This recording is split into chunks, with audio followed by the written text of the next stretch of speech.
Isang kasalamang 30 minutong kaligayahan at nagsimula ang isang trahedya na hindi inaasahan ng sinuman. Sa araw na iyon ang lahat ay nagdiriwang. Ngunit isa lamang ang nakakaalam, na ang kasalang iyon ang magiging kanilang huling paalam. Ito ay hindi isang simpleng kuwento ng pag-ibig. Maaring may mga makikinig sa kuwentong ito at magninilay-nilay sa kanilang sariling buhay. Simulan na natin ang pinakatahimik at pinakamalungkot na kuwento na pag-ibig na antik sa kaibuturan ng iyong puso. Ang mahinang tunog kampana ay umalingaw-ngaw mula sa isang maliit na simbahan sa Lupngang, Intramuros. Ang mainit na sikat na arong taksibol ay tumagos sa mga stained glass na bintana nililigo sa gintong liwanag ang Lupngang simbahan. Napuno ngang masasayang tingin at ngiti ang buong lugar ngunit walang sinuman ang makakaisip kung anong katapusan ang naghihintay sa araw na iyon. Si Gia na nakasuot ng puting bestida ay may namumuong luha na sa kanyang mata. Ang kanyang kayumangging balat ay lalong nagbigay ganda sa kaputian ng kanyang damit. Dahan-dahan siyang naglakad patungo sa altar kasama ang 48 taong gulang na doktor na si Angelo. Parang panaginip ang lahat. Isang kasal sa isang tanyak na doktor na nakilala niya habang nagtatrabaho bilang tagalinis sa isang bahay kalinga. Sino ang maniniwala ngunit ang kanilang mata ay hindi lamang naglalaman ng simpleng kaligayahan kundi ng isang mabigat na sikreto. Gia, ayos ka lang ba, mahinang tanong ni Angelo. Ngumiti si Gia ngunit nanginginig ang kanyang kamay. O, ayos lang ako. Sundin lang natin ang napausapan. Hindi narinig na magabisita ang pag-usap na ito. Naroon lamang sila upang saksihan ang kasal ang isang magandang nobya at isang iginagalang na doktor. Hindi matigil ang bulungan kung bakit pakakasalan ng isang tanyak na doktor mula sa Manila Medical Center si Dr. Angelo Reyes, ang isang simpleng tagalinis ngunit sa araw na iyon, lahat ay nakangiti bilang pagbati. Ngayon pakinggan natin ang panunumpangang ikakasal. Nabasak ang boses ni Angelo. Ako si Angelo, ay tinatanggap ka Gia bilang aking asawa hanggang sa paghiwalayin tayo ng kamatayan. Huminto sandali ang kanyang boses. Hindi maging sa kabilang buhay, ipinapangako kong mamahalin at igagalang ka magpakailanman. Tumulo ang luha mula sa mga mata ni Gia.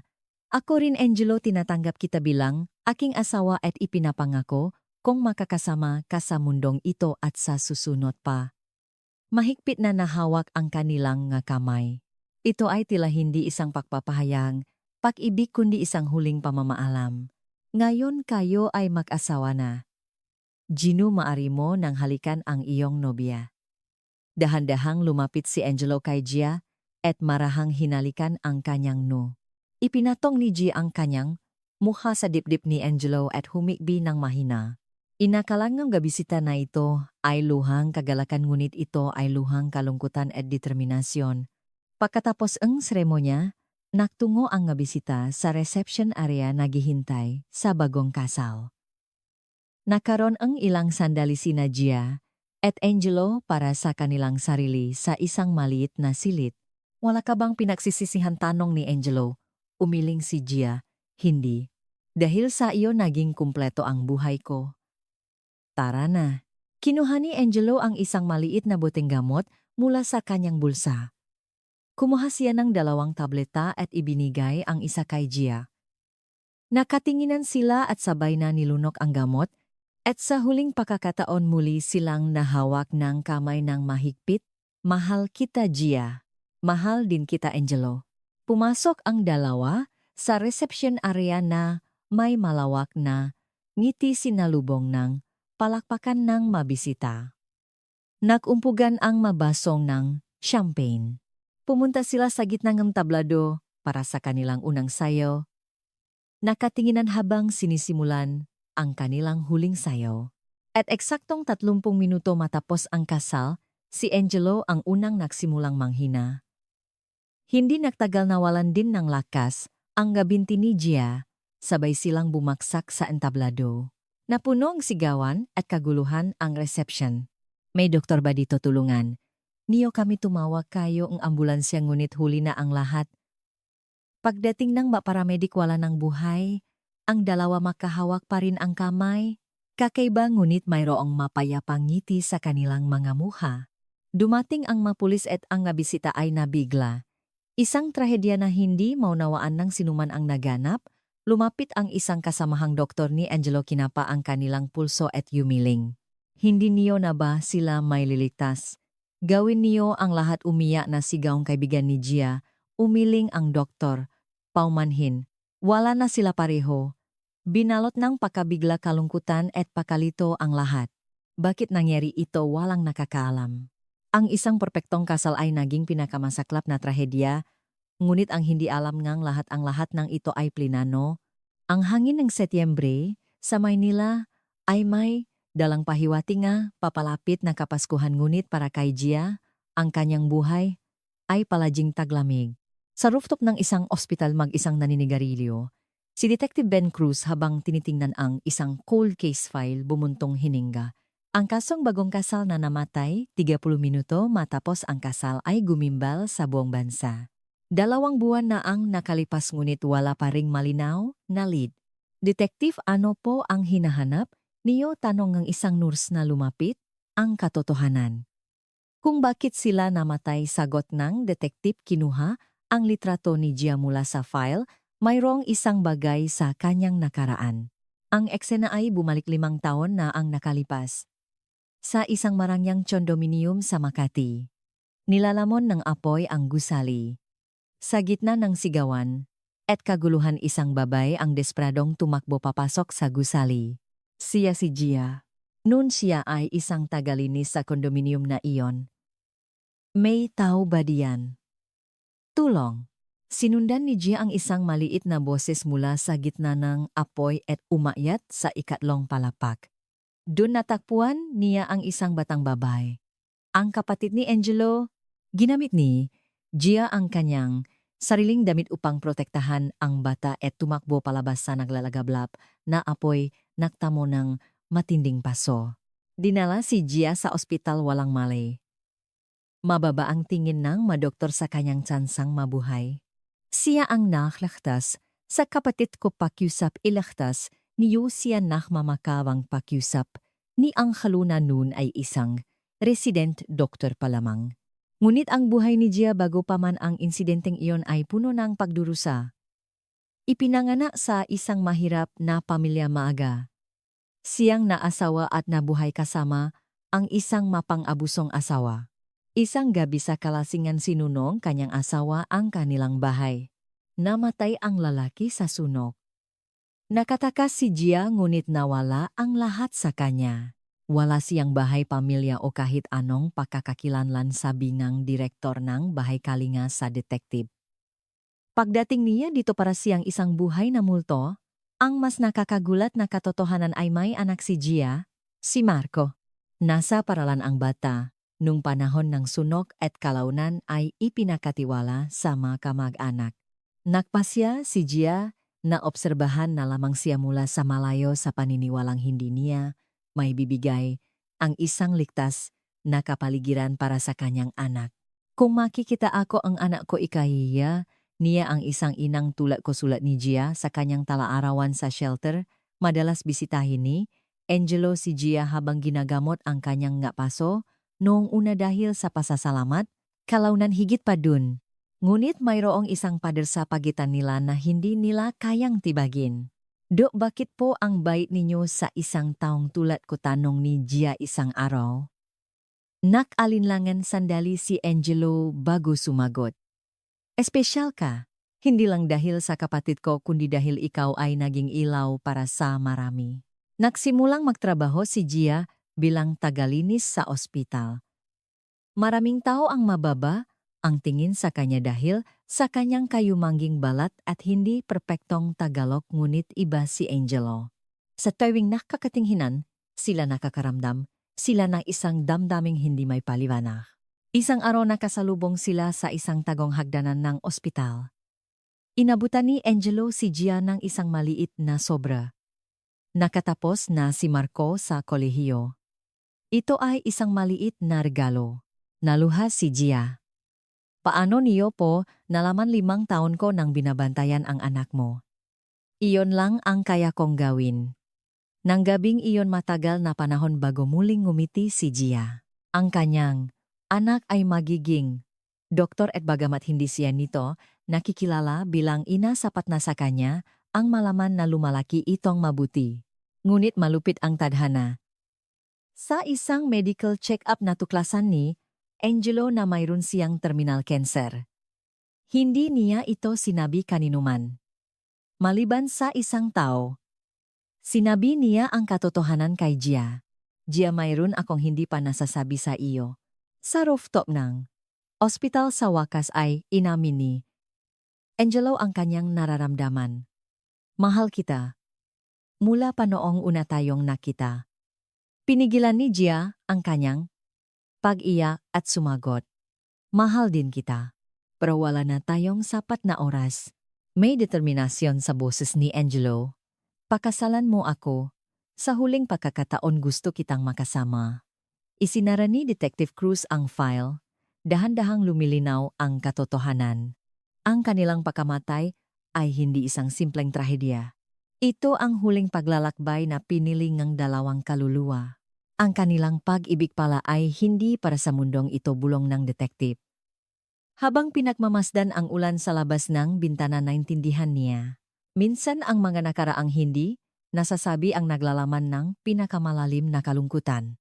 Ang Disyembre sa Maynila ay kakaiba ang lamig. Ang pasilyong Manila Medical Center ay puno ng pasyente. Tahimik na naglilinis ng sahig si Gia. Paminsan-minsan tinitingnan niya mula sa malayo si Angelo habang nakikipag-usap sa mga pasyente. Sa tuwing ngumingiti ito, sumasaya rin ang kanyang puso. Gia, maaari ka bang pumunta sandali sa opisina ko? Biglang lumitaw si Angelo sa kanyang harapan. Tiningnan silang nga empleyado ng ospital ng may pagtataka.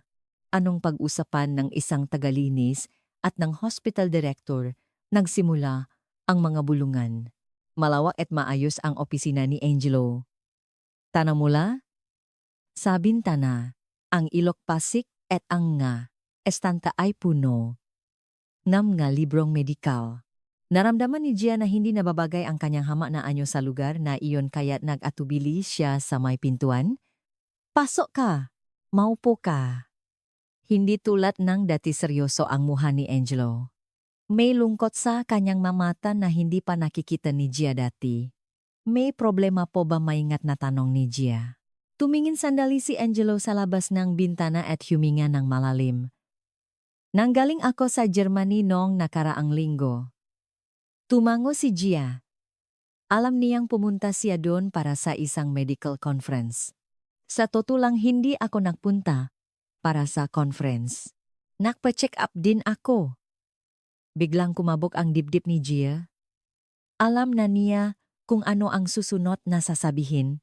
Stage 4 pancreatic cancer. Kumalat na. Matatak ang boses ni Angelo, ngunit bahagyang nanginginig ang kanyang nga kamay. Wala na akong gaanong oras. Tumulo ang luha mula sa mga mata ni Gia. Hindi maaring tutuyang.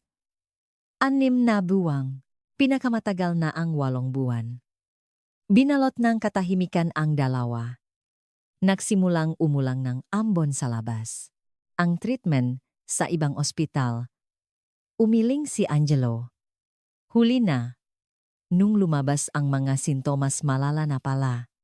Doktor ako, pero hindi ko man lang napansin ang sarili kong kondisyon. Pinunasan ni Gia ang kanyang luha. Durog ang kanyang puso, ngunit sinubukan niyang manatiling kalmado. Bakit po ninyo ito sinasabi sa akin? Mahina niyang tanong. Tumayo si Angelo mula sa kanyang desk, lumapit kay Gia at hinawakan ang kanyang mga kamay. Mainit ang nga ito. Gia, mahilingin ako sa iyo. Tumingin si Gia sa kanya. Sa kabilangang malabong paningin, dahil sa luha malinaw niyang nakita ang seryosong ekspresyon nito. Pakasalan mo ako.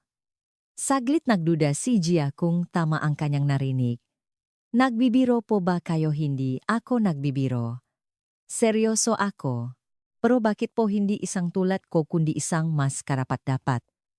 Marahang pinutol ni Angelo ang kanyang sinasabi. Ang pinakamabuting tao para sa akin ay ikaw, Gia, noon pa man at magpakailanman. Nalito si Gia. Oh, mahal niya si Angelo. Ngunit ito ay isang pag-ibig na hindi niya kailanman pinangarap na makatuto. Alam niyang mabait ito sa kanya ngunit pag-ibig, Dok, isa lang po akong tagalinis at mayroon akong nakaraan. Bagay na hindi niyo alam. Alam ko ang lahat. Matatak ang boses ni Angelo. Ang nakaraan mo ang tungkol. Sa asawa mo ang tungkol kay Marco. Alam ko ang lahat. Nagulat si Gia. Paano? Mula noong araw na iniligtas mo, ang kapatid ko binantayan na kita. Hindi ko lang sinasabi. May kinuha si Angelo na isang maliit na kahon mula sa isang drawer. Sa loob nito ay mga lumang litrato. Si Gia na nakahiga sa kamangang ospital, si Gia na nagtatrabaho at si Gia na pinagmamasdan si Marco mula sa malayo.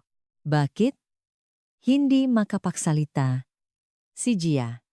Noong una dahil sa pasasalamat gusto kitang tulungan. Pero habang tumatagal naging pag-ibig iyon, huminto sandali si Angelo at nagpatuloy. Ang alok ko na magpakasal ay hindi dahil sa awa. Ito ay dahil gusto kong makasama ang taong pinakamamahal ko sa mga natitirang sandali ng aking buhay. Naghalo ang emosyon sa puso ni Gia. Pero, ano ang sasabihin na maga? To. Angga. Taga. Ospital. Ang pamilya. Mo. Hindi mahalaga ang iniisip nila. Buhay ko ito. May kinuha si Angelo na isang maliit na velvet box mula sa kanyang bulsa at lumuhot sa harap ni Gia. Nang buksan niya, ito isang simple ngunit magandang singsing ang kumislap. Gia, pakasalan mo ako. Kahit maikli lang ang panahon kung kasama kita, mas magiging makabuluhan ito kaysa sa anumang mahabang panahon. Matagal siyang tiningnan ni Gia. Sa kanyang puso nag-away ang pag-ibig, takot, saya at lungkot. Sa wakas hinawakan niya ang kamay nito gamit ang nanginginig na kamay. May isang kondisyon po ako. Naghihintay. Si Angelo. Ayokong may magtanong tungkol sa ating kasal.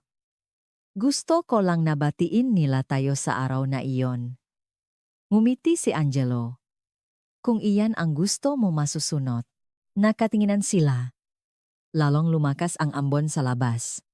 Lumapit si Gia. Sa bintana idinikit ang kanyang kamay dito at pinanood ang ulan. Tahimik siyang umiyak. Paglabas niya nga, ospital, binuklat niya ang isang papel na palihim na ibinigay ni Angelo. Nakasulat doon kung ang pag-ibig ay ang pag-alay nga. Buhay para sa iba, mamamatay akong buo at kumpleto. Mahigpit na niyakap ni Gia ang papel sa kanyang dibdib. Habang naglalakad sa maulang kalye ng Maynila sa unang pagkakataon, naramdaman niyang may kabuluhan ang kanyang buhay. Kahit na malapit na ang katapusan nito, sa tahimik na opisina ng Makati City Police Station, hating gabi na, isa-isang sinusuri ni Detective Ben Cruz ang maebidensyang nakakalat sa kanyang mesa. Ang biglang pagkamatay ng Bagong kasal ay nananatiling isang misteryo. Ang resulta na autopsy ay nagpapatunay na ito ay suicide sa pamamagitan ng lesion, ngunit walang makaintindi kung bakit nila pinili ang ganong marahas na paraan sa araw ng kanilang kasal. Ben, gising ka pa, pumasok ang isang kasamahan na may dalang 2 tasa ang kape. Hindi ako mapakali sa kasong ito. Parang may kulang. Kinuha ni Ben ang ilang sulat mula sa isang evidence bag. Natakpuan ang mga ito sa bahingan 2. Ang kakaiba, walang nakasulat na pangalan ng tatanggap sa alinman sa mga sulat.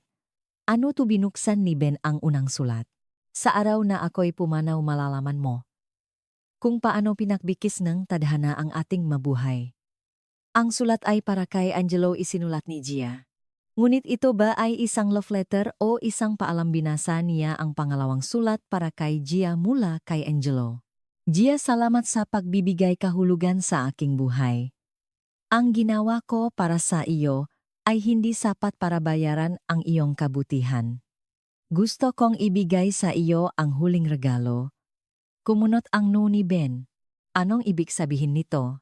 Mula sa isang kahon ng ebidensya, sa sulok kinuha niya ang medical records.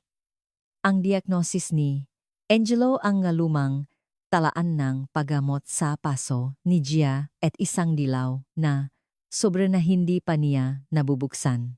Nang buksan niya ang sobre isang lumang newspaper, clipping ang lumabas. Isang artikulo tungkol sa suno sa condominium 5 taon na ang nakalipas. Ang insidente kung saan iniligtas ni Gia ang kapatid ni Angelo, alam ko na ito bulong ni Ben. Ngunit sa likod ng diaryo isang maliit na papel ang nahulog. Sulat kamay ni Angelo. Hindi ko masabi kay Gia ang katotohanan. Na ang kanyang anak ay pasyente ko. At bilang doktor niya ako ang pumigil sa kanya na makipag-ugnayan dito. Nanlaki ang mamata ni Ben. Ito ay isang bagong lead. Nagmamadali siyang bumalik sa computer at nag-access sa database ng medical records ng ospital.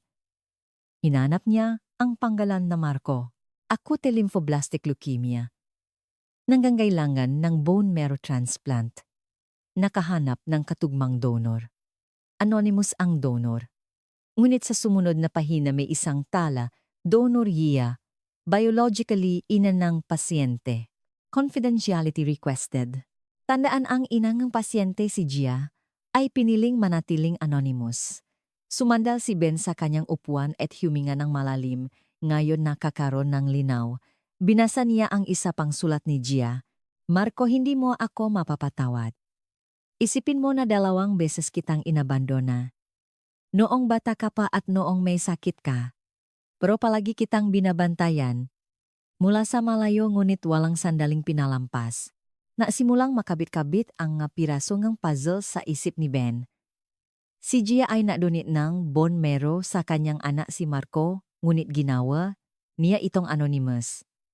At alam ni Angelo, ang katotohanan ito, ang ika-4 na sulat ay mula kay Angelo. Gia, sa araw na makita mo ito lahat ng sikreto ay mabubunyag. Alam kong may karapatan kang malaman kung bakit hindi ko kayo pinaglapit. Ang ama ni Marco ay hindi ko hahayaang saktan kang muli. Hindi ko hahayaang iwan kang mag-isa. Ano ang ibig niyang sabihin sa ama ni Marco? Hinalungkat ni Ben ang lumang criminal records at doon niya natakpuan. Ang ama ni Marco, ang dating asawa ni Gia, isang marahas na tao na nakakulong dahil sa panununok at pananakit. At ang petsa ang kanyang paglaya ay 1 buwan lamang bago ang kasal. Binasa niya ang huling sulat, isang sulat para sa anak. Anak, hindi mo ako kailangang tawaging inay. Pero sa pag-alis ko iwan ko sa iyo ang puso ko. Isang bahagi ko ay mabubuhay sa iyo. Kahit wala na ako, ang tibok ng puso mo ay magpapatuloy. At sapat na iyon para sa akin. Nangilit ang luha sa mga mata ni Ben, hindi ito simpleng romansa. Ito ay isang kwento ng sakripisyo, pagpapatawad at kaligtasan. May mali dito, biglang sabi ni Ben. Paano nakaayos ang masulat na ito? Tiningnan ng kanyang kasama ang malitratong ebidensya. Nakatago sa iba't ibang lugar sa bahay nila. Para bang gusto nilang may makahanap. Tumango si Ben. Gusto nilang malaman ang kwento nila, pero hindi nila ito masabi ng direkta. Nang gabing iyon nagpunta si Ben sa ospital. Nakuha niya ang impormasyon na doon nagtatrabaho si Marco. Habang naghihintay, sa lobby isang litrato sa pader ang nakakuha ng kanyang pansin. Hall of Fame, Manila Medical Center, College of Medicine. Summa cum laude, Dr. Marco de Leon. Ang binatang doktor sa litrato ay kamukha ni Gia. Parehong mga mata, parehong ngiti. Ngunit hindi niya alam kung sino ang kanyang ina. Nag-atubili si Ben. Dapat ba niyang sabihin ang katotohanan, ang lahat ng ginawa ng kanyang ina para sa kanya, ang sakripisyo niya? Ang pag-ibig nila ni Angelo, Dr. Marco de Leon, tanong ni Ben. Opo, bakit po, sagot ni Marco. Kinuha ni Ben ang huling sulat ni Gia mula sa kanyang bulsa. Tinitigan niya ito sandali at ibinalik sa kanyang bulsa. Wala naman po. Narinig ko lang na isa, kayong mahusay na doktor. Tumalikot siya at naglakat palayo. Minsan, mas maawain ang katahimikan kaysa sa katotohanan. Ang mga sulat ay hindi pa handa na maabot ang kanilang tatanggap. Kumislap ang mga bituin sa kalangitan. Sa isang lugar sana, ay, natagpuan na ang dalawang kaluluwa. Ang kapayapaan dasal ni Ben sa kanyang isip. Ang records room ng Manila Medical Center ay nasa ikatlong basement. Sa ilalim ng fluorescent lights libu-libong files ng mga pasyente ang maayos na nakasalansan. Ilan lang ang may access dito, ang gunit na yon ay isang exception. Kailangan niyo po ba talaga? Ito may pagdududang tanong ng isang matandang arkivist kay Detective Ben Cruz. Mahalaga ito para sa isang criminal investigation. Ipinakita ni Ben ang search warrant. Lahat ng records na may kaugnayan kay Dr. Angelo Reyes. Lalo na ang ma-records mula 10 hanggang 20 taon na ang nakalipas. Napilitang tumango ang archivist at binuksan ang pinto gamit ang isang keycard. Sa isang cafe, sa ita si Dr. Paulo Villar ay nakikipag-usap sa isang kasamahan. Siya ang protege ni Angelo at isa sa mga pinakanalungkot sa pagkamatay nina Angelo at Gia. Hindi pa rin ako makapaniwala, sabi ni Paolo habang pinaglalaruan ang taseeng kape. Nagagawin iyon ni Sir Angelo. Kung mayroon lang sanang sinabi sa akin. Bumalik na naman daw ang pulis. Ano kaya ang hinahanap nila na kibit-balikat ang kasama niya? Sino ang nakakaalam, bakam nga ari-arian? Naging madilim ang mukha ni Paolo. Mayroon siyang alam ngunit hindi niya masabi. Sa basement sa wakas ay natakpuan ni Ben ang file na hinahanap niya. Isang leukemia patient record mula 19 taon na ang nakalipas. Pangalan ng pasyente Marco de Leon. Edad 12. Attending physician Dr. Angelo Reyes. Ayon sa medical chart, si Marco ay may acute lymphoblastic leukemia at malapit nang mamatay bago milagrosong nakaligtas sa pamamagitan ng bone marrow transplant.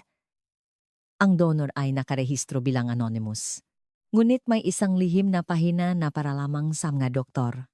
Donor Gia, biological mother. Note ang pagkakakilanlan ni Gia bilang ina ni Marco ay dapat manatiling lihim. Igalang ang kanyang desisyon na burahin ang sarili para sa kapakanan ng anak. Ang lahat ng responsibilidad sa pag-alter ng record ay sa akin. Nanlaki ang mamata ni Ben.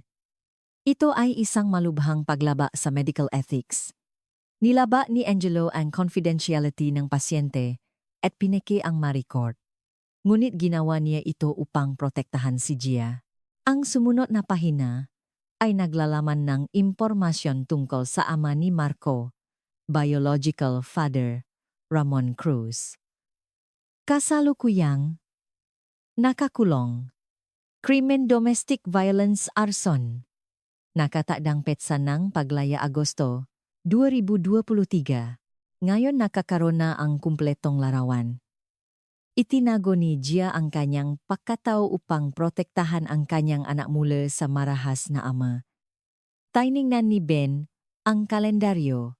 Ang petsa ng pagkamatay ni Gia at Angelo ay Setyembre 15, 2023. Eksaktong isang buwan matapos makalaya si Ramon Cruz. May hindi pa rin ako maintindihan, bulong ni Ben. Pabalik sa opisina hinanap niya ang reko ni Ramon. Nalaman niyang pakalaya nito agad niyang. Hinanap si Gia. Puno siyang galit at nanumpa na hahanapin at parurusahan ang asawang nag-iwan sa kanya. Tumuno ang telepono ni Ben mula sa forensics. Detective Cruz lumabas na ang toxicology report ni Gia. Ang lason sa kanyang dugo ay eksaktong tumutugma sa ininom ni Dr. Reyes. Pero may isa pa kaming nakita. Naghihintay si Ben. Si Gia ay buntis mga 8 linggo. Sa pakabigla nabitawan ni Ben ang telepono. Alam kaya ni Gia na buntis siya. Nang magpasya silang sabay na mamatay, alam kaya nila. Ang tungkol sa buhay na, ito muling binuklat ni Ben ang masulat. Isa sa maito na tila isinulat. Isang araw bago Ang kasal ang nakakuha ng kanyang pansin. Bukas magiging asawa mo na ako? At ang regalong ibinigay mo sa akin? Ito ang pinakamahalagang kayamanan na dadalhin ko sa kabilang buhay. Kasama ang ating munting anghel. Nangilit ang luha sa mga mata ni Ben. Alam ni Gia. Alam niya ang tungkol sa bata at tinawag niya itong munting anghel. Sa kabila nito, ginawa pa rin niya ang kanyang pagpili. Upang maging malaya, magpakailanman mula kay Ramon. Pumunta si Dr. Paulo Villar sa opisina ni Ben. Detective, may sasabihin po ako. Tiningnan siya ni Ben. Bago po pumanaw, si Sir Angelo ibinigay niya sa akin ito. Inabot ni Paulo ang isang selyadong sulat. Sabi niya, buksan ko raw eksaktong 1 linggo matapos ang kanyang pag-alis, pero hindi ko pa po kaya. Maingat na, kinuha ni Ben ang sulat. Gusto mo bang sabay nating buksan, tumango si Paulo? Pagbukas ang sobre 1 pirasong papel at 1 susi ang lumabas. Paulo, kapag binabasa mo ito, wala na ako sa mundong ito. Maaring hindi mo maintindihan ang aking desisyon, ngunit balang araw buksan mo ang vault sa 157, maginhawa sa unit 103. Nandun ang lahat ng katotohanan. At may isa akong pakiusap. Bantayan mo si Marco. Masasaktan siya ng husto kapag nalaman niya ang katotohanang dumadaloy sa kanyang dugo, Angelo. Nakatinginan sina Ben at Paulo. Kailangan nating pumunta doon, sabi ni Ben. Kinabukasan pinuntahan ng dalawa ang sikretong apartment ni Angelo, isang maliit na unit sa isang lumang gusali. Ang vault ay nakatago sa ilalim ng kama. Nang buksan nila ito gamit, ang susi isang makapal na file ang tumambat. Sa pabalat nakasulat, para kay Marco ang kwento ng iyong ina. Isang maulan na hapon sa Berlin, Germany, nakaupo si Angelo sa isang maliit na cafe, pinaglalaruan ang kanyang tasang kape. Sa labas ng bintana makikita ang kulay abong kalangitan ng Berlin at ang mga naglalaglagang dahon. Sa kanyang harapan nakaupo si Dr. Wolfgang, isa sa pinakamahuhusay na oncologist sa Germany. I'm sorry, Angelo. The results? Mabigat ang boses ni Wolfgang. The cancer has spread to your liver and lymph nodes. It's stage 4. Natahimik sandali si Angelo. Bilang doktor, may hinala na siya sa kanyang kondisyon. Ang paminsan-minsang sakit sa tiyan ang hindi, may paliwanag na pagbaba ang timbang at ang lumalalang pagod. Lahat ng senyales ay naroon. Gaano katagal pa kakaibang kalmado ang boses ni Angelo. Tiningnan siya ni Wolfgang ng diretso sa mata. 6 months. 8 at most. Chemotherapy might buy you some time, but the quality of life will drop significantly. Tumingin si Angelo sa labas ng bintana at huminga ng malalim.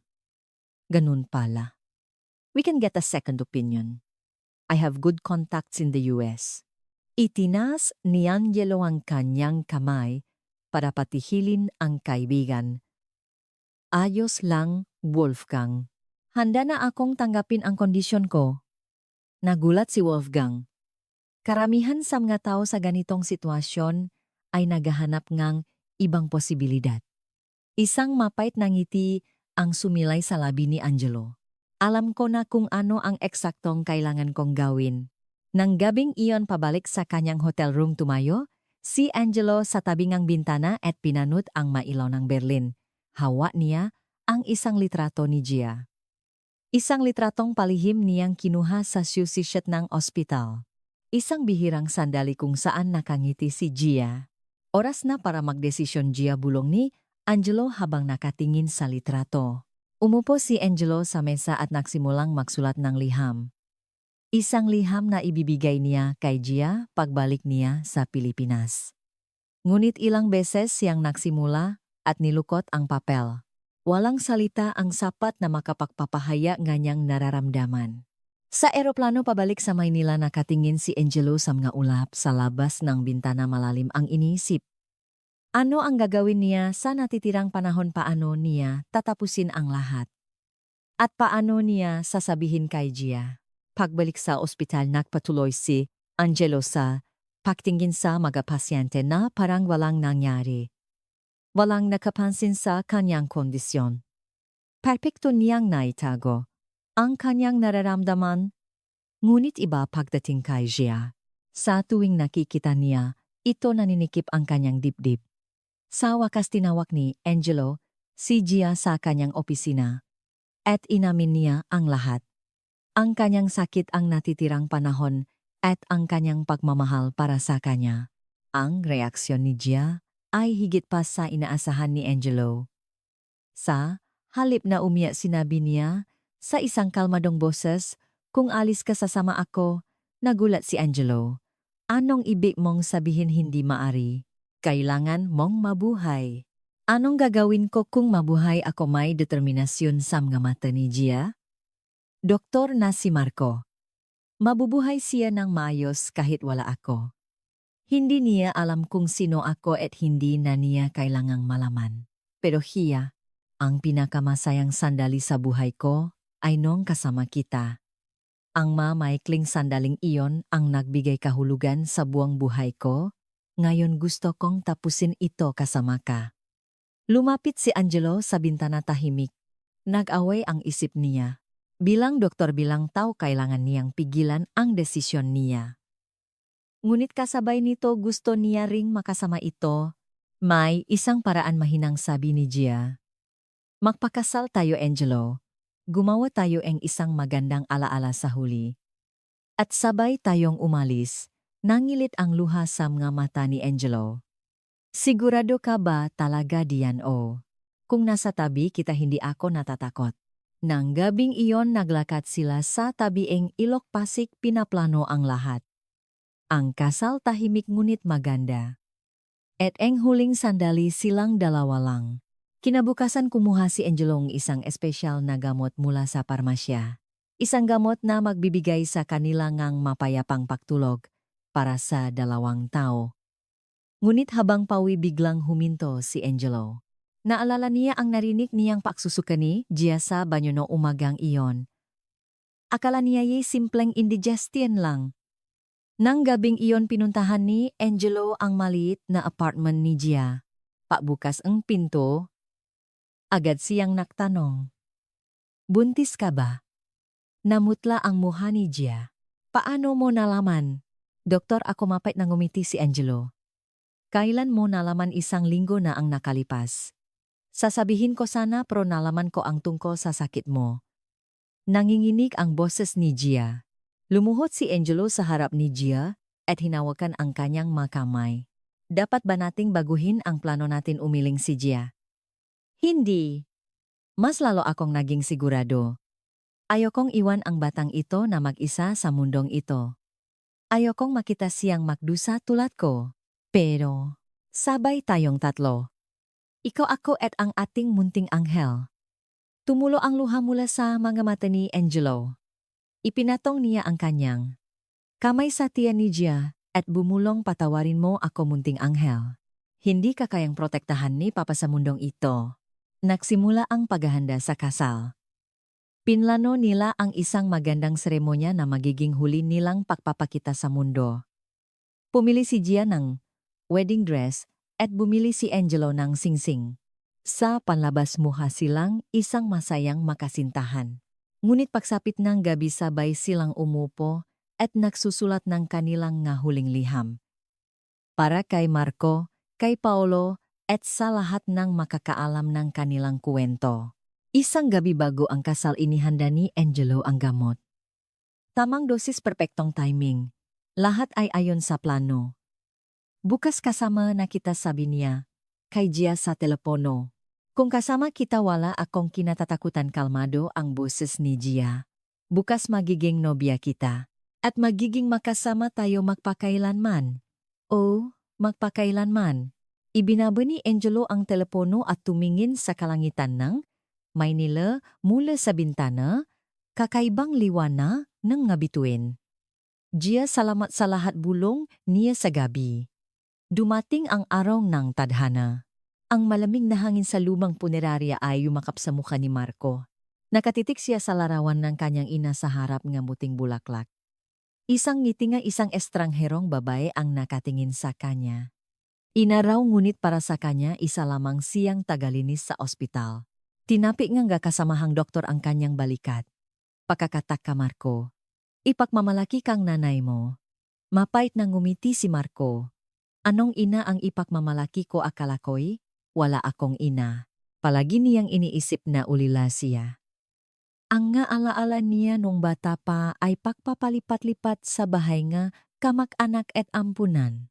Ang tanging katotohanan ng alam niya ay nung 12 taong gulang siya muntik na siyang mamatay sa leukemia ngunit nakaligtas dahil sa isang anonymous donor. At pagkatapos nun sa tulong ni Dr. Angelo nakapasok siya sa med school. Pagkatapos ngang libing at paunti-unti nang umalis ang nga tao na iwan si Marco na mag-isa nakatingin sa dalawang larawan. Gia at Angelo. Hindi pa rin niya maintindihan. Bakit sila nakpakamatay sa araw ngang kanilang kasalmay tumapik sa kanyang balikat. Paglingon niya nakita niya si Detective Ben Cruz. Dr. Marco de Leon pwede ba kitang makausap sandali tumango si Marco. Nagpunta sila sa isang tahimik na cafe sa lupngang punerarya. Mayroon akong ibibigay sa iyo. Kinuha ni Ben ang isang sobre. Natakpuan ito sa apartment ni Dr. Reyes. Para sa iyo, yata ito. Maingat na binuksan ni Marco ang sobre. Sa loob may isang lumang talaarawan at isang maliit na kahon. Ano po ito ang talaarawan na iyong inamahin ang sabi ni Ben at ang kahon na iyan? Sa tingin ko ikaw ang dapat magbukas. Binuksan ni Marco ang kahon gamit ang nanginginig na mga kamay. Sa loob may isang maliit na USB drive at isang susi. May nakakabit na tag sa susi na may address. Sa aming investigasyon, nalaman namin na si Gia ang tunay mong ina. Namutla ang mukha ni Marco. Ano at si Dr. Reyes, ang doktor mo nung may leukemia ka. At si Gia ang nag-donate ng bone marrow. Anonymously, hindi makapagsalita. Si Marco, para siyang nahihilo. Pero bakit? Bakit niya ako iniwan? Bakit hindi niya? Sinabi na siya ang nanay ko itinuro ni Ben ang talaarawan. Lahat ng sagot ay nandiyan. Nang gabing iyon umuwi si Marco at binuksan ang talaarawan. Ang unang pahina ay may petsa. 20 taon na ang nakalipas. Ang taon kung kailan siya ipinanganak. Ngayon isinilang ang aking anak. Pinangalanan ko siyang Marco. Ang asawa ko na galit sa mundo ay ngumiti nang makita ang aming anak. Matagal na panahon bago ko siya muling nakitang ngumiti. Sana mapahupang ang bata ang kanyang galit. Nakpatuloy siya sa pagbabasa. Isinalaysing talaarawan ang kanyang pagkabata, ang karahasan ang kanyang ama, ang takot ang kanyang ina. Lalong lumalala ang pananakit ni Ramon. Ngayon dahil lang sa pag-iya ni Marco itinapon niya ito sa sahig. Pinigilan ko siya ngunit hindi ko na kaya. Kailangan kong protektahan si Marco. At sa wakas, sa edad na 5 ang desisyon. Kailangan naming tumakas kasama si Marco. Habang tulog si Ramon. Kailangan naming makalaya sa impyernong ito at magsimula ang bagong buhay.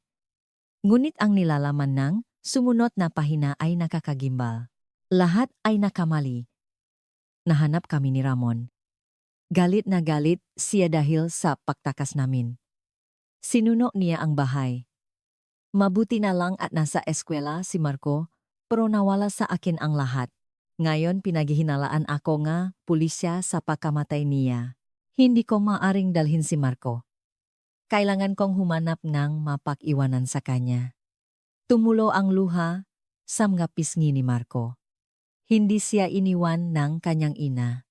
Inilayo niya ang sarili para protektahan siya. Nagpatuloy ang talaarawan. Kung paano pinanot ni Gia si Marco mula sa malayo.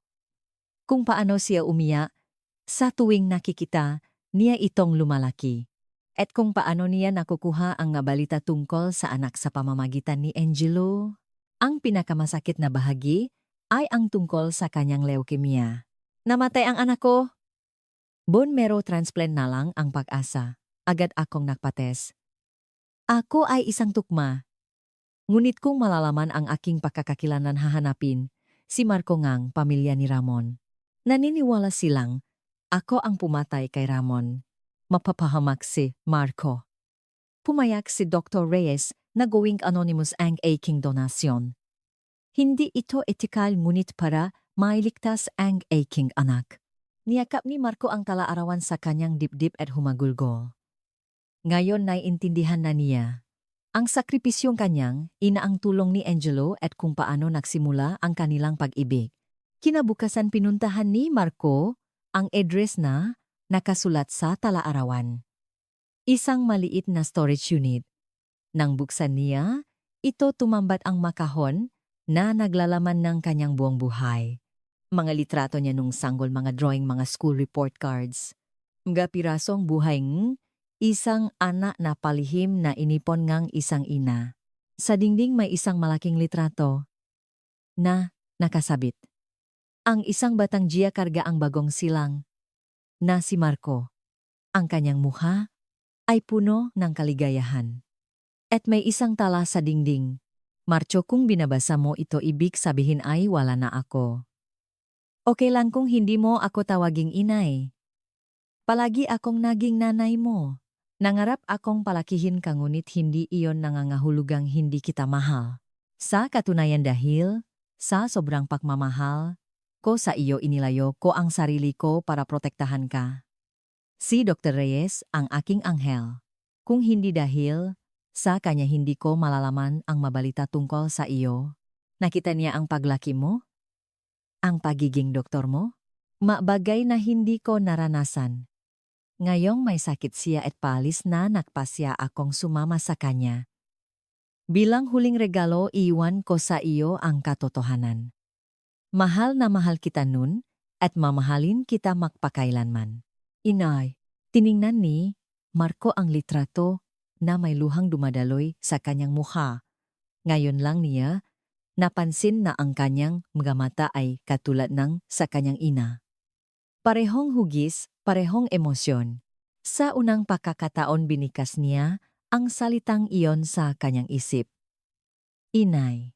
Nagpunta siya sa isang malapit na cafe upang tingnan ang USB.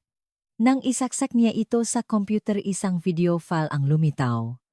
Nang mag-play ito, nakita niya sina Gia at Angelo na magkatabing nakaupo.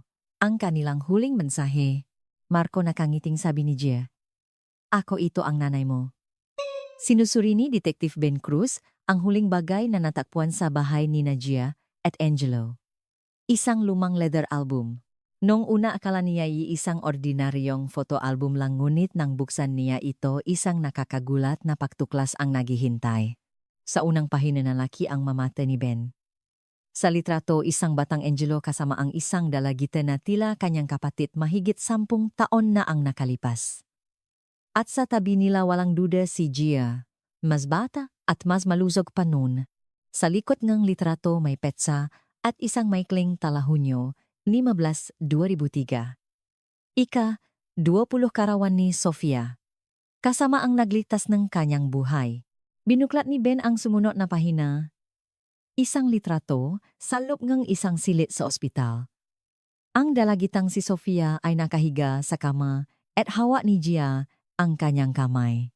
Si Angelo ay nakatayo suot ang kanyang doctor's gown.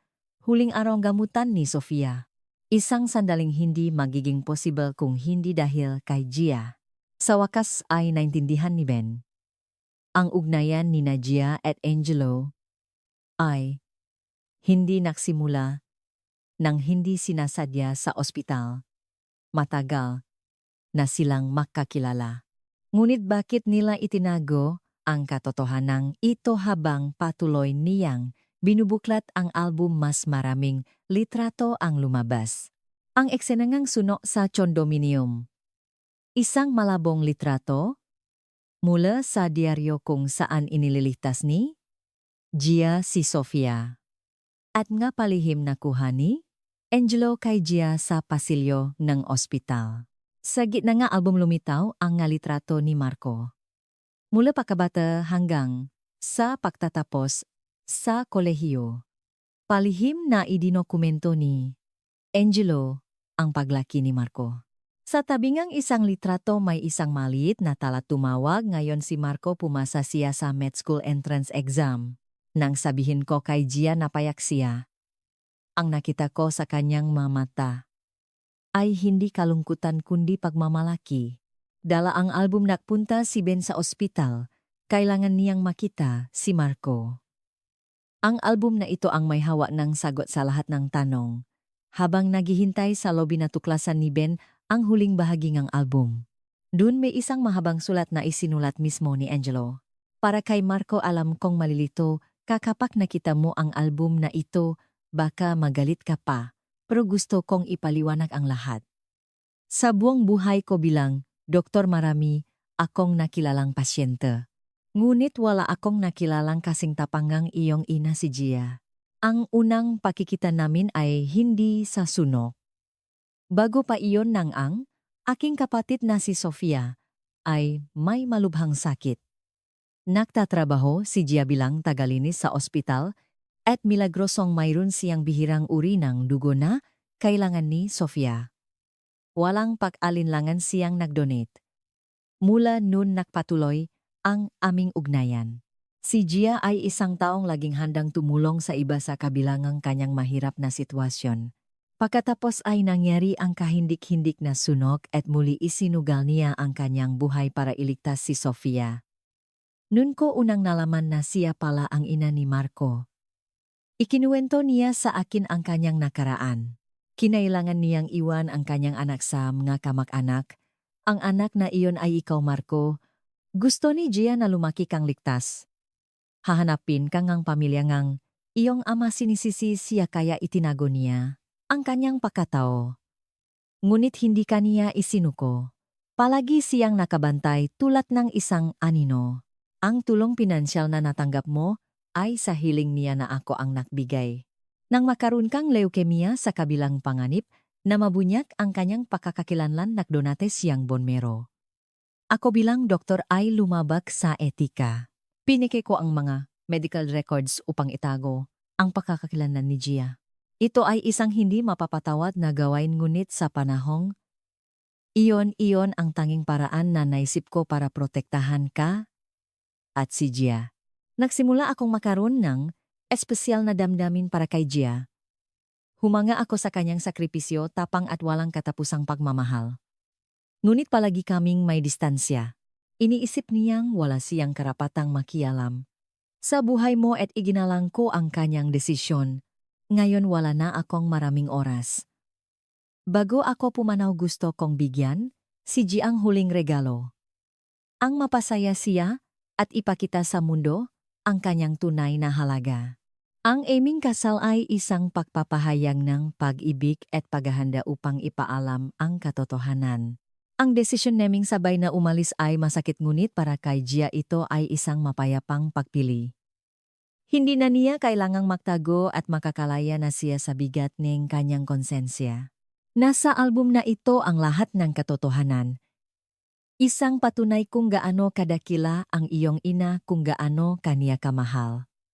Patawarin mo ako sa aking pagkakamali. Ngunit sana ay tandaan mo, ito ang iyong ina, ang pinakamatapang at pinakamapagmahal na tao sa mundong ito.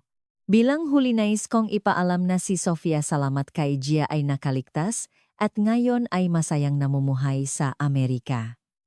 Subukan mo siyang kontakin. Siya ang iyong tita. May walang hanggang pagmamahal, Angelo Reyes. Nangilit ang luha sa mga mata ni Ben. Ngayon malinaw na ang lahat. Sina Gia at Angelo ay hindi lamang makasintahan. Sila ay mga kaluluwang pinabuklot ng tadhana. Naglitas, nagprotekta at so huli piniling sabay na umolis. Sa labasan ng ospital nakita si Marco na papalabas. Ang kanyang mata ay puno ng lungkot. Lumapit si Ben, dala ang album.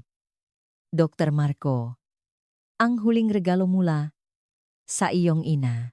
Kinuha ni Marco ang album gamit ang nangingini ng mga kamay. At sa unang pagkakataon, isang tunay na ngiti ang sumilay sa kanyang labi. Salamat po, Detective. Sa tingin ko alam ko na kung sino ako. Ang kalangitan ng Maynila ay maliwanag at buho. Nag-set up si Markong isang maliit na mesa sa baywalk. May puting tela sa ibabaw nito at isang maliit na florera at 2 litrato. Ang nga litrato ni Gia at Angelo. Anong ginagawa mo, tanong ang kasamahang doktor na si Mina. Isang bagong simula na kangiting sagot ni Marco. Ngayong alam na niya ang katotohanan, muling binubuo ni Marco ang kanyang buhay. Naghahanda siya ang isang espesyal na seremonya upang alalahanin ang sakripisyo ni Gia at Angelo at parangalan ang kanilang pag-ibig. Ilang araw na ang nakalipas kasama si Detective Cruz na kilala niya ang kapatid ni Angelo, si Sofia. Agad itong umuwi mula sa Amerika at bagamat labis na nalungkot sa pagkamatay ng kapatid at ni Gia, umiyak siya at niyakap si Marco nang makita sila. Ikaw pala ang anak ni Gia. Ang nanay mo ang nagligtas ng buhay ko. 2 beses. Nakatakpo ang kapanatagan si Marco sa katotohanang mayroon na siyang pamilya. Si Sofia ang kanyang tita at ang mga anak nito ay kanyang nga pinsan. Hindi na siya nag-isa. Unti-unting dumami ang mataw sa nga kasamahan sa ospital nga kaibigan ni Angelo nga tagabahay kalinga kung saan nagtrabaho si Gia. Lahat ay tumugon sa imbitasyon. Salamat sa pagpunta ninyong lahat, tumayo si Marco at nagsalita. Narito tayo ngayon upang alalahanin at ipagdiwang ang 2 tao. Tahimik na nakinig ang matao. Buong buhay ko akala ko ay wala akong magulang. Ngunit ngayon alam ko na. Palagi akong binabantayan ng aking ina at si Dr. Angelo. Nabasak ang boses ni Marco. Para siyang naging ama sa akin. Dahan-dahang lumubog ang araw. Naging kulay ginto ang tubig ng Manila Bay. Ang kanilang pag-ibig ay nagtapos sa trahedya, ngunit ito ay tunay na pag-ibig. Isang pag-ibig na handang isakripisyo ang lahat para sa isa't isa. May kinuha si Marco na isang maliit na papel mula sa kanyang bulsa. Isang sipi mula sa tala-arawan. Sulat po ito ngang aking ina. Ang pag-ibig minsan ay tulad ng isang ilog na tahimik na dumadaloy. Hindi mo ito nakikita ngunit nararamdaman mo ang agos nito. Umiyak na ang mabisita. Ngayon alam ko na. Sa aking maugad dumadaloy ang dugo ng aking ina at sa aking puso nabubuhay ang kanyang pag-ibig. Ginawa akong doktor ni Dokter. Ang kaluad binakan akong buhay na aking ina. Hinawakan ni Sofia ang kamay ni Marco. Ipakmamalaki ka ng nanay mo, Marco. Sa mesa may isang maliit na bangkang papel na may 2 kandila, huling sulat ni Gia. Ngayon ilulutang ko ang bangkang ito sa tubig.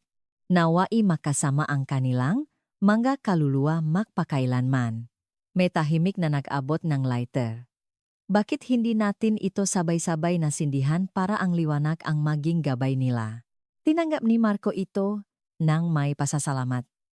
Sinindihan niya ang 2 kandila. Pumikit siya. Inay Sir Angelo, magpahinga na po kayo. Ang inyong pag-ibig ay magpakailanman. Maingat na inilagay ni Marco ang bangka sa tubig. Dahan-dahan itong naanot at ang 2 ilaw ay kumislap sa dilim habang papalayo. Ipinatong ni Sofia ang kanyang kamay sa balikat ni Marco. Anong plano mo ngayon? Mabubuhay ako tulad ni Inay at ni Sir Angelo. Mag-aalay na sarili para sa iba. Nagsimulang umalis ang mga tao. Ngunit nanatili si Marco, pinapanood ang papalayo ng mga ilaw. Bigla niyang naalala ang huling video na napanood niya sa USB ni Gia. Sa video sinabi ni Gia, Marco, kung pinapanood mo ito wala na ako, pero huwag kang mag-alala, masaya akong umalis dahil nakita kong lumaki ka at naging isang mahusay na doktor at si Sir Angelo. Siya ang pinakamalaking biyaya sa buhay ko. Sa video hinawakan ni Angelo ang kamay ni Gia. Marco, minahal ko ang nanay mo. Siya ang pinakamatapang at pinakamagandang kaluluwa na nakilala ko. Baka hindi mo maintindihan ang desisyon naming sabay na umalis, Pero para sa amin ito ang pinakamapayapang pagpili. Nagpatuloy si Gia. Kahit wala na kami palagi kaming nasa tabi mo, at tandaan mo hinding-hindi ka nag-iisa. Nagtapos ang video sa sabay na pagniting dalawa. Tumulo ang luha mula sa mga mata ni Marco ngunit hindi ito luhangang kalungkutan. Ito ay luhangang pag-unawa, kapatawaran at pagmamahal. Mahal ko rin po kayo bulong niya sa tubig. Nagsimulang kumislap ang mangga bituin. Sa malayo ang dalawang ilaw ay tila nagsayaw sa ibabaw ng tubig bago tuluyang naglaho, na parabang nagpapaalam ang dalawang kaluluwa. Isang tahimik na hapon sa Maynila puno ang tao ang Plaza Miranda. Nakatayo si Marco sa entablado hawak ang mikropono. Sa likod niya isang malaking banner pagbubukas ang support center para sa mabiktima ang domestic violence. Salamat sa lahat ng dumalo ngayon. Kalmado ang gunit, may lakas ang boses ni Marco. Mula sa audience gumiti si Detective Ben Cruz. Kasama niya sina Sofia at Paulo. Marami sa inyo ang alalahanin ang kanilang kuwento bilang isang malungkot na trahedya. Ngunit para sa akin ito ang pinakadakilang kuwento ng pag-ibig. Isinakripisyo ng aking ina ang lahat upang makatakas sa karahasan at inalay ni Dr. Angelo ang kanyang buhay upang pagalingin ang masugat na iyon. Ang sentro na ito ay magiging isang ligtas na kanlungan para sa lahat ng nagdurusa mula sa karahasan sa tahanan. Magbibigay ito ang tulong medical, legal, psychological, at pagkakataong magsimula ng bagong buhay. Nabasag sandali ang boses ni Marco. 2 beses akong binigyan ng buhay nga aking ina. Nung isinilang niya, ako at nung nakdonate, siya ngambon mero. Ngayon gagamitin ko ang buhay na ito upang tulungan ang iba. Tahimik na pinunasan ni Sofia ang kanyang luha. Nitong manakaraang buwan, kasama niya si Marco sa pagtatayong sentro. Ang kanyang pamilya ay lumipat na rin sa Pilipinas at ngayon may tunay na pamilya na si Marco. Pagkatapos ang seremonya tahimik na nagpunta si Marco sa isang maliit na bahay na bato sa Quezon City. Ito ang sikretong lugar na inihanda ni Angelo para kay Gia, kung saan sila nagpalipas ng oras at nangarap. Pagbukas ng pinto isang mainit na hangin ang sumalubong sa kanya. May apoy sa fireplace at isang maliit na mesa sa gitna ang silit na may 2 tasa. Ginagamit na ngayon ni Marco ang lugar na ito bilang kanyang meditation space. Sa lugar na ito na punong alala ni na Angelo at iyan nakahanap siyang kapayapaan. Kamusta na po kayo, tanong niya sa hangin habang uminom ng mainit na tsa na parabang nandoon sila. Binuksan niya ang isang blangkong talaarawan. Sa loob nga 6 na buwan isinulat niya ang kanyang mainiisip at damdamin tulad ng ginawa ngang kanyang ina. Nagtayo po ako ngang isang sentro. Maraming tao ang matutulungan nito. Tulad ng ginawa ninyo, Inay. Sir Angelo. Biglang napansin niya ang isang maliit na kahon sa ibabaw ng fireplace na hindi niya nakita dati. Dahil sa kuryosidad binuksan niya ito. Sa loob may isang lumang cassette tape. May nakasulat sa label para kay Marco. May isang lumang cassette player sa sulok. Isinalang niya ang tape. Marco, anak, boses ni Gia. Kung pinakikinggan mo, ito malamang nalaman mo na ang lahat, ang buhay natin. Ang sakit, ang pag-ibig. Ang recording ay tila ginawa, isang gabi bago ang kasal. Huminga ng malalim si Gia sa tape. Nang isilang ka ikaw ang naging buong mundo ko. Nang hawakan ng maliliit mong daliri ang kamay ko naramdaman ko ang kaligayahang hindi may pagpapalit sa kahit ano. Ngunit naging impyerno ang buhay natin. Naging marahas ang iyong ama at kailangan kitang ilayo para protektahan ka. Isang sandali ng katahimikan. Nang iwan kita sa kamag-anak natin parang nadurok ang puso ko. Pero iyon ang pinakamabuting paraan. Kahit hindi kita maalagaan gusto kitang bantayan mula sa malayo. Kaya naktrabaho, ako bilang takalinis sa ospital. Doon ko nakilala si Sir Angelo. Naging malambing ang boses ni Gia. Si Sir Angelo ang aking tagapagligtas. At nang makalukemya kasya ang nagsabi sa akin at tinulungan niya akong mailigtas ka. Doon nagsimula ang aming pag-ibig. Sa gitna ng sakit at sakripisyo, naluha si Marco. Nang malaman kong naging doktor ka ako ang pinakamasayang tao sa mundo, lumaki ka ng higit pa sa lahat ng pinangarap ko. Minsan kapag nakakasalubong kita sa pasilyo gusto kong isigaw, ako ang nanay mo. Sa tep isang mahinang boses ang narinig. Gia, oras na. Sige Angelo, sagot ni Gia. At muling kinausap si Marco. Marco anak, may huli akong pakiusap. Huwag mo kaming masyadong ikalungkot. Masaya akong umalis. Totu. At tandaan mo, may mga pag-ibig. May mapag-ibig na tulad na ilok na patuloy na dumadaloy sa kawalan. Sa huling bahagi narinig din ang boses ni Angelo. Marco, ang nanay mo ang pinakamatapang na tao sa mundo. At naniniwala akong ganun ka rin dahil anak ka niya. Kahit wala na kami, ang pag-ibig namin ay magpapatuloy. Tulad ng isang alingawngaw na umaalingawngaw kahit sa katahimikan. Nagtapos ang tape sa tahimik na tawanan ng dalawa. Hindi ito tawanan ng kalungkutan kundi ng kapayapaan at pagtanggap. Hindi gumalaw si Marco. Ang kanyang puso ay kakaibang payapa. Para siyang nakapagbabangang isang mabigat na pasanin. Dahan-dahan siyang tumayo at lumapit sa bintana. Idinikit niya ang kanyang daliri sa malamig na salamin. At sa isang mahinang boses sinabi niya, mahal ko rin po kayo. Inay, itay. Biglang may mainit na hangin na yumakap sa kanya. Ngumiti si Marco.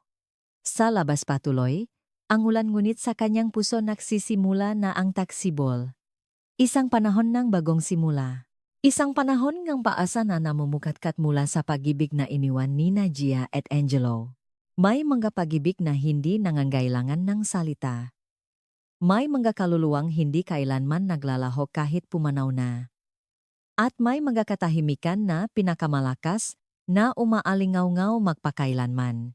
Minsan nakakalimutan natin na ang pinakatahimik na pag-ibig ang nag-iwan ng pinakamalalim na marka. Kung ikaw, maintindihan mo ba ang kanilang pagpili? Para sa pag-ibig, para sa pagpapatawad, at para sa huling paalam. Magagawa mo rin ba iyon marahil ang tunay na pag-ibig ay nasa gawa hindi sa salita? At ang kahulugan ng buhay ay nasa alaalang naiwan sa puso ng ganaywan. Sa kanilang katahimikan may libu-libong pag-amin at ang kanilang pagpili ay hindi lamang isang pamamaalam kundi ang pinakadalisay na pagpapahayag ng pag-ibig.